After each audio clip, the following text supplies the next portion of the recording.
Los cristianos son bautizados en el nombre del Padre y del Hijo y del Espíritu Santo, y no en los nombres de estos, pues no hay más que un solo Dios, el Padre Todopoderoso y su Hijo único y el Espíritu Santo, la Santísima Trinidad. El misterio de la Santísima Trinidad es el misterio central de la fe y de la vida cristiana. Es el misterio de Dios en sí mismo. Es, pues, la fuente de todos los otros misterios de la fe. Es la luz que los ilumina. Es la enseñanza más fundamental y esencial en la jerarquía de las verdades de fe. Toda la historia de la salvación no es otra cosa que la historia del camino y los medios por los cuales el Dios verdadero y único, Padre, Hijo y Espíritu Santo, se revela a los hombres, los aparta del pecado y los reconcilia y une consigo. En este párrafo se expondrá brevemente de qué manera es revelado el misterio de la bienaventurada Trinidad. Primero, cómo la Iglesia ha formulado la doctrina de la fe sobre este misterio. Segundo, y finalmente, cómo, por las misiones divinas del Hijo y del Espíritu Santo, Dios Padre realiza su designio amoroso de creación, de redención y de santificación. Tercero, los padres de la Iglesia distinguen entre la teología y la oikonomía, designando con el primer término el misterio de la vida íntima del Dios Trinidad, con el segundo todas las obras de Dios por las que se revela y comunica su vida.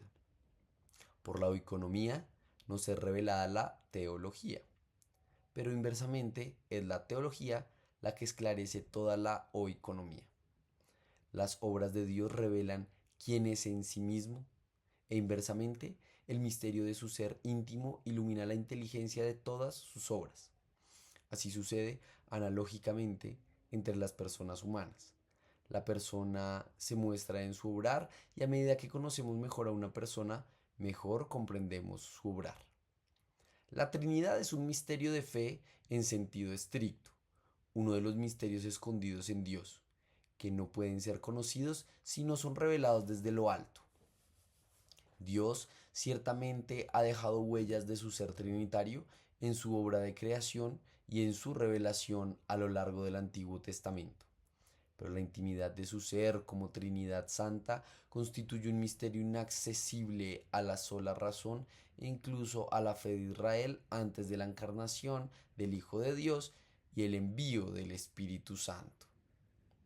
La invocación de Dios como Padre es conocida en muchas religiones. La divinidad es con frecuencia considerada como Padre de los dioses y de los hombres. En Israel, Dios es llamado Padre en cuanto creador del mundo, pues aún más es Padre en razón de la alianza y del don de la ley a Israel, su primogénito. Es llamado también Padre del Rey de Israel. Es muy especialmente el Padre de los pobres, del huérfano y de la viuda, que están bajo su protección amorosa. Al designar a Dios con el nombre de Padre, el lenguaje de la fe indica principalmente dos aspectos: que Dios es origen, primero de todo, y autoridad trascendente, y que es al mismo tiempo bondad y solicitud amorosa para todos sus hijos. Esta ternura paternal de Dios puede ser expresada también mediante la imagen de la maternidad, que indica más expresivamente la inmanencia de Dios, la intimidad entre Dios y su criatura. El lenguaje de la fe se sirve así de la experiencia humana, de los padres que son en cierta manera los primeros representantes de Dios para el hombre. Pero esta experiencia dice también que los padres humanos son falibles y que pueden desfigurar la imagen de la paternidad y de la maternidad. Conviene recordar entonces que Dios trasciende la distinción humana de los sexos. No es hombre ni mujer, es Dios. Trasciende también la paternidad y la maternidad humanas, aunque sea su origen y medida. Nadie es padre como lo es Dios. Jesús ha revelado que Dios es Padre en un sentido nuevo. No lo es solo en cuanto creador. Él es eternamente Padre en relación a su Hijo único, que recíprocamente solo es Hijo en relación a su Padre. Nadie conoce al Hijo sino el Padre, ni al Padre le conoce nadie sino el Hijo y aquel a quien el Hijo se lo quiera revelar.